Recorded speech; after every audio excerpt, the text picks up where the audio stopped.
여러분, 안녕하십니까? 지난 시간에 우리는 아브라함이 하나님의 때를 기다리지 못하고 하갈을 통해 이스마엘을 얻었던 이야기를 나누었습니다. 그리고 그 후 13년 동안 하나님께서는 침묵하셨습니다. 오늘은 그 긴 침묵을 깨고 다시 나타나신 하나님의 이야기를 함께 나누려 합니다. 99세의 아브라함에게 주어진 새로운 언약, 불가능해 보이는 약속 앞에서 웃음을 터뜨리는 부부, 그리고 그 사이에 벌어지는 소돔과 고모라의 심판, 그리고 마침내 이루어지는 약속의 성취까지. 오늘 우리는 하나님의 신실하심과 공의로우심, 그리고 은혜로우심을 함께 경험하게 될 것입니다. 제1부 13년의 침묵을 깨고. 창세기 17장 1절, 긴 침묵이 깨어집니다. 아브람이 99세였을 때에 여호와께서 아브람에게 나타나서 그에게 이르시되 나는 전능한 하나님이라 너는 내 앞에서 행하여 완전하라. 13년 만입니다. 이스마엘이 태어난 후 하나님께서는 아브라함에게 나타나지 않으셨습니다. 그 긴 세월 동안 아브라함은 무슨 생각을 했을까요? 이스마엘을 키우며 그는 이 아이가 약속의 아들이라고 믿었을 것입니다. 13년이면 아이는 청소년이 되어 있었습니다. 그런데 하나님께서 다시 나타나셨습니다. 그리고 자신을 엘샤다이, 곧 전능한 하나님이라고 소개하셨습니다. 이 이름은 충분하신 분, 모든 것을 하실 수 있는 분이라는 의미를 담고 있습니다. 왜 하나님께서는 이 이름으로 자신을 소개하셨을까요? 아마도 앞으로 하실 일이 인간의 능력으로는 불가능한 일이기 때문일 것입니다. 오직 전능하신 하나님만이 하실 수 있는 일이기 때문입니다. 창세기 17장 4절부터 6절, 하나님께서는 언약을 다시 확증하십니다. 보라, 내 언약이 너와 함께 있으니 너는 여러 민족의 아버지가 될지라. 이제 후로는 내 이름을 아브람이라 하지 아니하고 아브라함이라 하리니 이는 내가 너를 여러 민족의 아버지가 되게 함이니라. 내가 너로 심히 번성하게 하리니 내가 내게서 민족들이 나게 하며 왕들이 내게로부터 나오리라. 이름이 바뀌었습니다. 아브람에서 아브라함으로. 아브람은 높은 아버지라는 뜻이지만 아브라함은 많은 민족의 아버지, 혹은 무리의 아버지라는 뜻입니다. 이름의 변화는 정체성의 변화를 의미했습니다. 그리고 하나님께서는 언약의 표징을 주십니다. 창세기 17장 10절부터 11절, 너희 중 남자는 다 할례를 받으라. 이것이 나와 너희와 너희 후손 사이에 지킬 내 언약이니라. 너희는 포피를 베어라. 이것이 나와 너희 사이의 언약의 표징이니라. 할례. 이것은 완전히 새로운 의식이었습니다. 그 이전에는 없었던 것입니다. 몸에 영구적인 표시를 하는 이 의식은 언약 백성의 정체성을 드러내는 표징이 되었습니다. 99세의 아브라함이 할례를 받는다는 것은 쉬운 일이 아니었을 것입니다. 고통스러웠을 것입니다. 그러나 그는 순종했습니다. 제2부 불가능한 약속 앞에서의 웃음. 그런데 하나님께서는 더욱 놀라운 말씀을 하십니다. 창세기 17장 15절부터 16절, 하나님이 또 아브라함에게 이르시되 내 아내 사레는 이름을 사레라 하지 말고 사라라 하라. 내가 그에게 복을 주어 그가 내게 아들을 낳아주게 하며 내가 그에게 복을 주어 그를 여러 민족의 어머니가 되게 하리니 민족의 왕들이 그에게서 나리라. 사레에서 사라로, 나의 공주에서 공주로, 그리고 그녀를 통해 아들을 주시겠다는 약속, 여러 민족의 어머니가 되게 하시겠다는 약속. 창세기 17장 17절, 아브라함의 반응입니다. 아브라함이 엎드려 웃으며 마음속으로 이르되 100세 된 사람이 어찌 자식을 낳을까? 사라는 90세니 어찌 출산하리요 하고. 아브라함이 웃었습니다. 그는 엎드려 경배하는 자세였지만 속으로는 웃고 있었습니다. 이것은 기쁨의 웃음이 아니었습니다. 불신의 웃음이었습니다. 어떻게 이것이 가능하단 말입니까? 라는 의미의 웃음이었습니다. 100세 된 사람이 자식을 낳는다? 90세 된 여인이 출산한다? 인간적으로 볼 때 이것은 완전히 불가능한 일이었습니다. 아브라함은 자신의 몸이 이미 죽은 것이나 다름없다는 것을 알고 있었습니다. 사라도 마찬가지였습니다. 생리가 끊어진 지 오래되었습니다. 그래서 아브라함은 18절에서 현실적인 제안을 합니다. 이에 아브라함이 하나님께 아뢰되 이스마엘이나 하나님 앞에 살기를 원하나이다. 이스마엘이면 충분합니다. 저에게는 이미 아들이 있습니다. 그 아이를 축복해 주십시오. 이것이 아브라함의 마음이었습니다. 13년 동안 이스마엘을 키우며 그는 이 아이에게 애정을 쏟았을 것입니다. 이 아이가 약속의 아들이라고 믿으며 살아왔을 것입니다. 그러나 하나님의 대답은 단호했습니다. 창세기 17장 19절부터 21절 하나님이 이르시되 아니라 내 아내 사라가 내게 아들을 낳으리니 너는 그 이름을 이삭이라 하라. 내가 그와 내 언약을 세우리니 그의 후손에게 영원한 언약이 되리라. 이스마엘에 대하여는 내가 내 말을 들었나니 내가 그에게 복을 주어 그를 생육하고 그를 크게 번성하게 할지라. 그가 12방백을 낳으리니 내가 그를 큰 나라가 되게 하려니와 내 언약은 내가 내년 이맘때 사라가 내게 낳을 이삭과 세우리라. 분명했습니다. 언약의 아들은 이스마엘이 아니라 이삭입니다. 사라를 통해 태어날 아들입니다.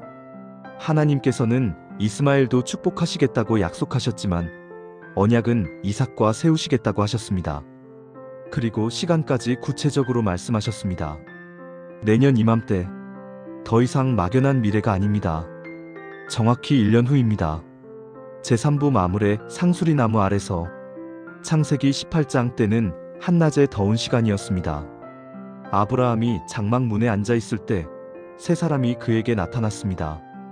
창세기 18장 2절. 눈을 들어 본즉 사람 셋이 맞은편에 서 있는지라. 그가 그들을 보자 곧 장막문에서 달려나가 영접하며 몸을 땅에 굽혀. 아브라함은 즉시 그들을 영접했습니다.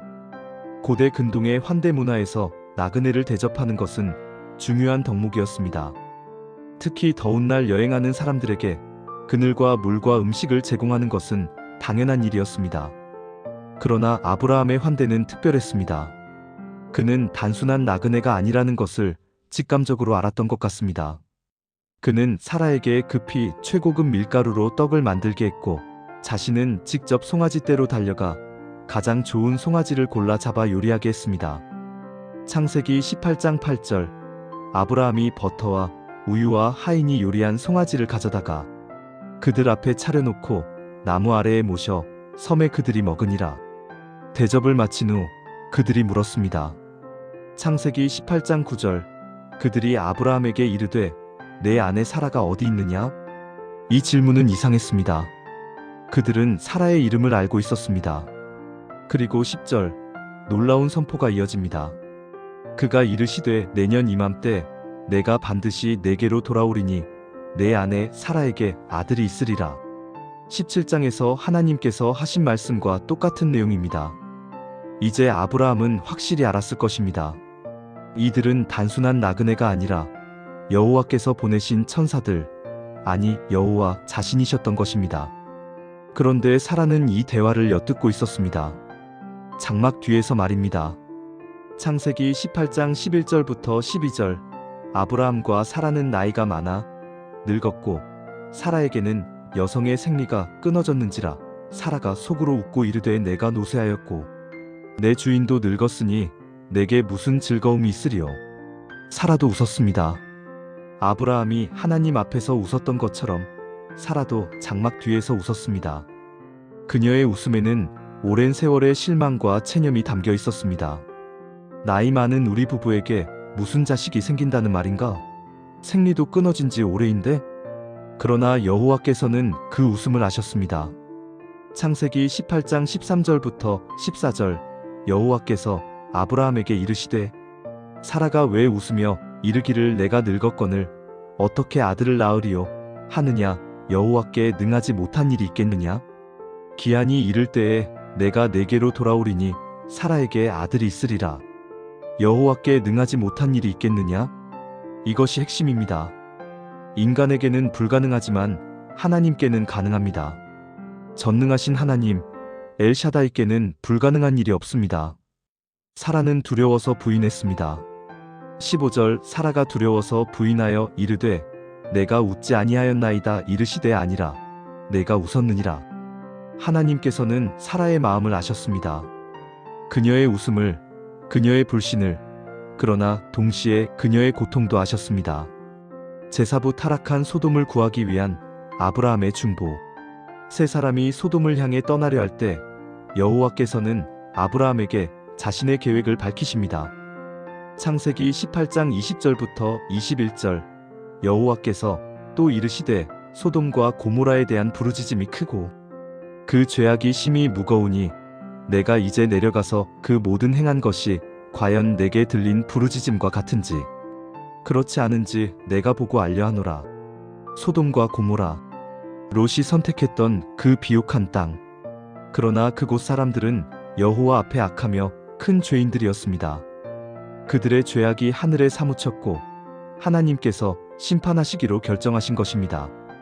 아브라함은 걱정이 되었습니다. 그곳에는 조카 롯이 살고 있었기 때문입니다. 창세기 18장 23절. 아브라함이 가까이 나아가 여쭙습니다. 주께서 의인을 악인과 함께 멸하려 하시나이까? 그리고 시작된 놀라운 대화. 아브라함은 하나님과 협상을 시작합니다. 그 성중에 의인 50명이 있을지라도 주께서 그곳을 멸하시고 그 50의인을 위하여 용서하지 아니하시리이까? 하나님께서 대답하십니다. 50명의 의인이 있으면 그 성을 용서하시겠다고. 그러자 아브라함은 다시 묻습니다. 45명이면? 40명이면? 30명이면? 20명이면? 마침내 아브라함은 10명까지 낮춥니다. 창세기 18장 32절. 아브라함이 이르되 주는 노하지 마옵소서. 내가 이번만 더 말씀하리이다. 거기서 10명을 찾으시면 어찌하려 하시나이까? 이르시되 내가 10명으로 말미암아 멸하지 아니하리라. 10명. 한 도시에서 의인 10명을 찾을 수 없다면 그것은 정말로 심각한 타락입니다. 그러나 하나님께서는 아브라함의 중보를 들으셨습니다. 10명만 있어도 그 성을 용서하시겠다고 하셨습니다. 제오부 소돔의 타락. 창세기 19장. 두 천사가 저녁 때 소돔에 도착했습니다.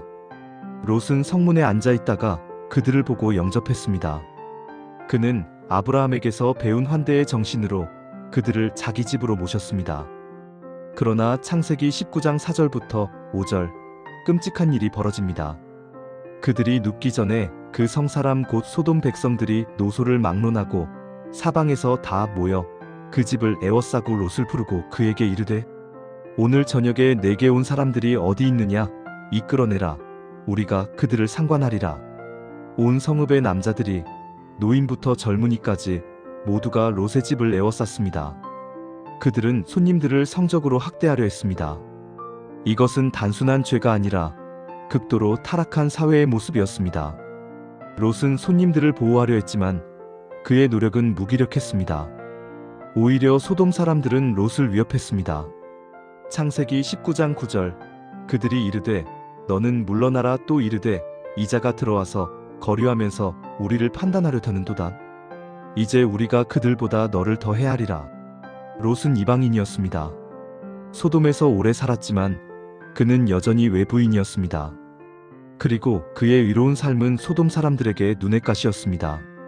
천사들이 롯을 집 안으로 끌어들이고 밖의 사람들을 눈멀게 했습니다.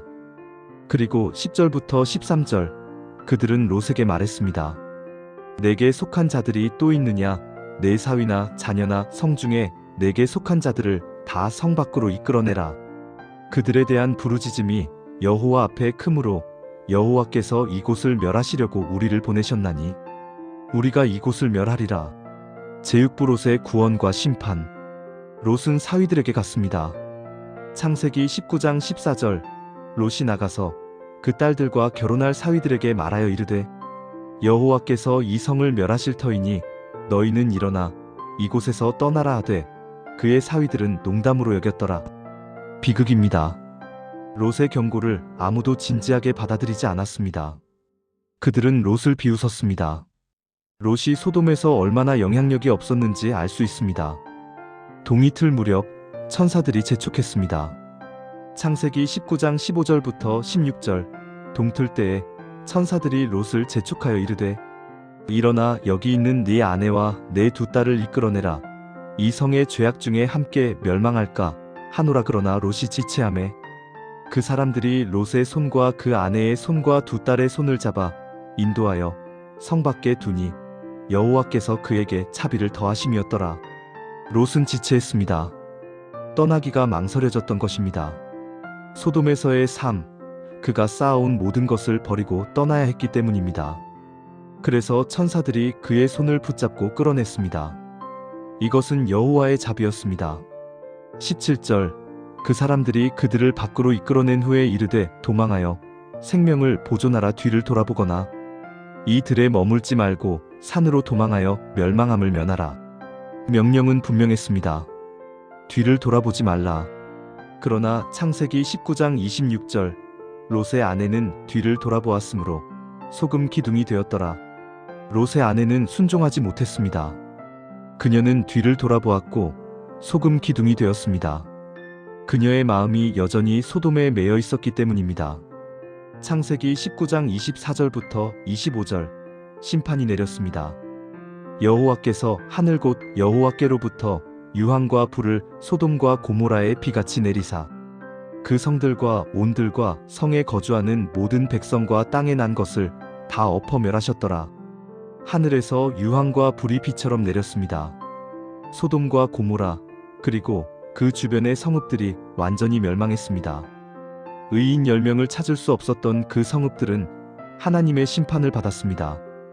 28절 소돔과 고모라와 그 온 지역을 향하여 눈을 들어 연기가 옹기 가마의 연기같이 치솟음을 보았더라. 아브라함이 아침 일찍 일어나 여호와 앞에 서 있던 곳으로 가서 바라보았을 때 그가 본 것은 치솟는 연기였습니다. 롯을 위해 중보했던 그 장소에서 그는 심판이 이루어진 것을 목격했습니다. 그러나 29절은 위로를 줍니다. 하나님이 그 지역의 성을 멸하실 때, 곧 롯이 거주하는 성을 엎으실 때에 하나님이 아브라함을 기억하사 롯을 그 엎으시는 중에서 내보내셨더라. 하나님께서는 아브라함을 기억하셨습니다. 그의 중보를 기억하시고 롯을 구원하셨습니다. 제7부 다시 찾아온 약속의 때, 시간이 흘러 창세기 21장, 드디어 약속이 이루어지는 때가 왔습니다. 창세기 21장 1절부터 2절, 여호와께서 말씀하신 대로 사라를 돌보셨고, 여호와께서 말씀하신 대로 사라에게 행하셨으므로 사라가 임신하고 하나님이 말씀하신 시기가 되어 늙은 아브라함에게 아들을 낳으니 여호와께서 말씀하신 대로. 이 구절이 2번 반복됩니다. 하나님께서는 약속을 지키시는 분입니다. 정확히 말씀하신 시기에 말씀하신 대로 사라가 임신하고 아들을 낳았습니다. 100세의 아브라함에게 90세의 사라에게 불가능해 보였던 일이 일어났습니다. 인간적으로는 완전히 불가능한 일이었지만 전능하신 하나님께서 행하신 것입니다.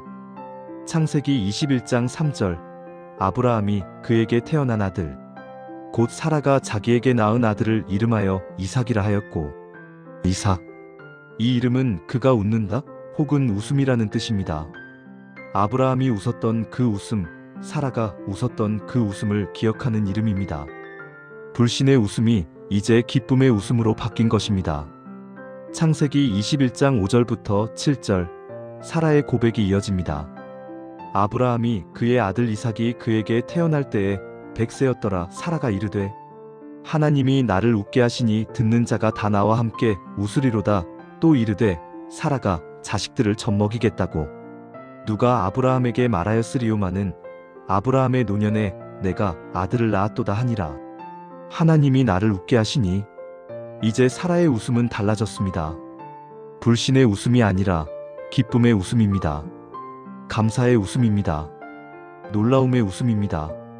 누가 아브라함에게 말하였으리요. 이것은 수사적인 표현입니다. 아무도 상상하지 못했을 것이다라는 의미입니다. 90세 된 여인이 아기에게 젖을 먹인다는 것 누가 상상이나 했겠습니까? 그러나 하나님께서 하셨습니다. 여호와께 능하지 못한 일은 없었습니다. 아브라함이 75세에 하란을 떠난 지 25년 만입니다. 첫 약속을 받은 지 25년 만에 드디어 약속의 아들이 태어난 것입니다. 웃음과 심판, 그리고 신실하심. 사랑하는 여러분, 오늘 우리는 3가지 웃음을 보았습니다. 첫 번째는 아브라함의 웃음입니다. 17장에서 그는 하나님 앞에서 웃었습니다. 100세 된 사람이 어찌 자식을 낳을까? 이것은 불신의 웃음이었습니다. 두 번째는 사라의 웃음입니다. 18장에서 그녀는 장막 뒤에서 웃었습니다. 내가 늙었고 내 주인도 늙었으니 무슨 즐거움이 있으리요? 이것도 불신의 웃음이었습니다. 그러나 세 번째 웃음은 달랐습니다. 21장에서 사라는 말합니다. 하나님이 나를 웃게 하시니 이것은 기쁨의 웃음입니다. 감사의 웃음입니다.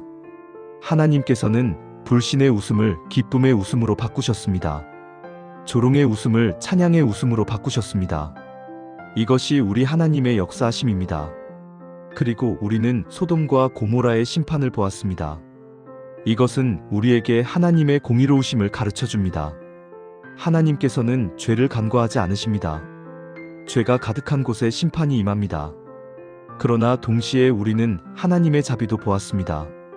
아브라함의 중보를 들으시고 롯을 구원하신 하나님, 10명의 의인만 있어도 용서하시겠다고 하신 하나님, 롯의 손을 붙잡고 이끌어내신 하나님, 심판 가운데서도 자비가 있었습니다. 공의와 사랑이 함께 나타났습니다. 그리고 무엇보다 우리는 하나님의 신실하심을 보았습니다. 25년이라는 긴 세월 동안 하나님께서는 약속을 잊지 않으셨습니다. 때로는 침묵하시는 것처럼 보였지만 정확한 시간에 약속을 이루셨습니다. 여호와께서 말씀하신 대로. 이 구절이 우리에게 주는 위로가 얼마나 큽니까? 하나님께서는 말씀하신 대로 행하시는 분입니다. 오늘 우리에게도 같은 질문이 주어집니다. 여호와께 능하지 못한 일이 있겠느냐? 우리는 때로 불가능해 보이는 상황 앞에서 웃습니다. 아브라함과 사라처럼 불신의 웃음을 웃습니다. 어떻게 이것이 가능하단 말인가? 우리의 이성으로, 우리의 경험으로, 우리의 계산으로는 불가능해 보입니다. 그러나 하나님께서는 말씀하십니다.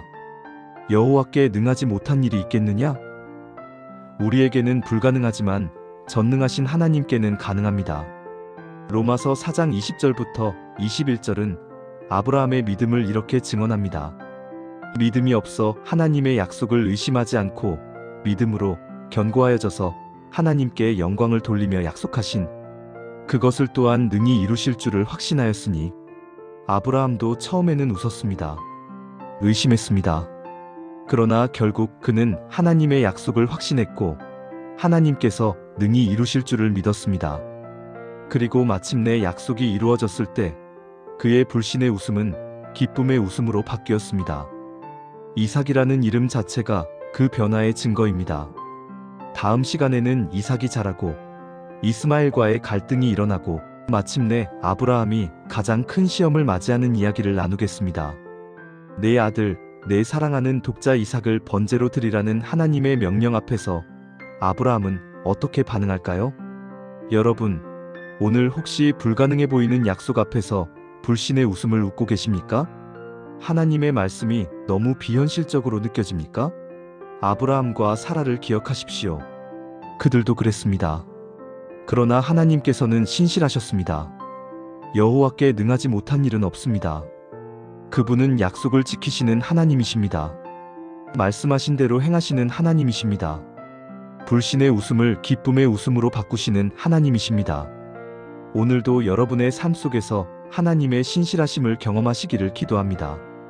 감사합니다.